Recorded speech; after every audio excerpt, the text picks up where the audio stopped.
বর্গ সংখ্যার ধর্ম।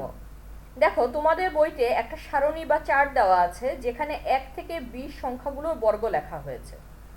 এটা আসলে তোমাদের মনে রাখার কিছু নাই, তোমরা ক্যালকুলেটরে বা হাতে হাতে যে কোনো সংখ্যাকেই সেই সংখ্যা দিয়ে গুণ করলে বর্গ পেয়ে যাবে। তারপর আমরা একটু দেখি, যেমন 1-এর 1, 2 4, 3 9, 4 16, 5 25। তো তোমরা যদি ভালো মতো দেখো, একটা জিনিস তোমরা দেখতে পাবে, সেটা হলো বর্গ সংখ্যাগুলো, অর্থাৎ এই যে বড় বড় যে সংখ্যাগুলো সেগুলোর একক স্থানীয় অঙ্ক সবসময় 0, 1, 4, 5, 6 বা 9।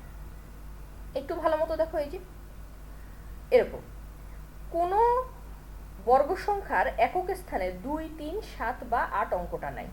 তোমাদের বইতে তো 20 পর্যন্ত করা আছে। তোমরা অবশ্যই নিজেরা 21 থেকে 40 বা এরকম বড় বড় সংখ্যা, হয়তো তোমরা 178 নিয়ে 178কে 178 দিয়ে গুণ করো।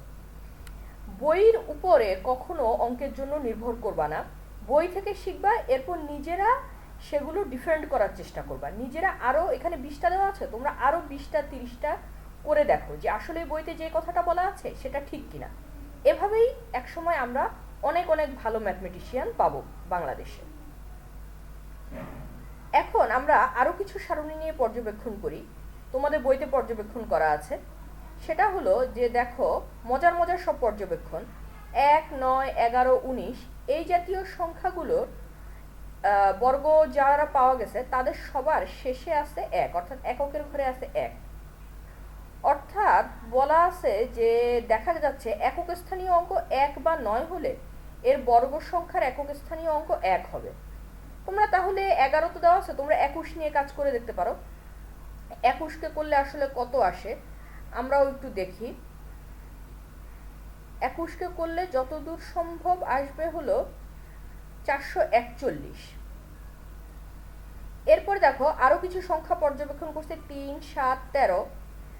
তো সংখ্যাগুলোর একক স্থানীয় অঙ্ক 3 বা 7 হলে, যেমন 3-এর 13-র 3 এই জাতীয় হলে, বা 17 তোমরা করে দেখতে পারো, তাহলে সেগুলোর শেষে বর্গ সংখ্যার শেষে 9 আসবে। একইভাবে দেখা গেছে যে কোনো সংখ্যার একক স্থানীয় অঙ্ক 4 বা 6 হলে সেগুলো বর্গ সংখ্যার একক স্থানীয় অঙ্ক 6 হবে। তোমরা এভাবে বিভিন্ন জিনিস নিয়ে, যেমন 4, 6, 3, 1, 9 এর জন্য করা আছে, তোমরা 2, 5 এই জাতীয় সংখ্যাগুলো নিয়ে দেখতে পারো এদের জন্য কি কি ধর্ম ফিক্স করা যায়।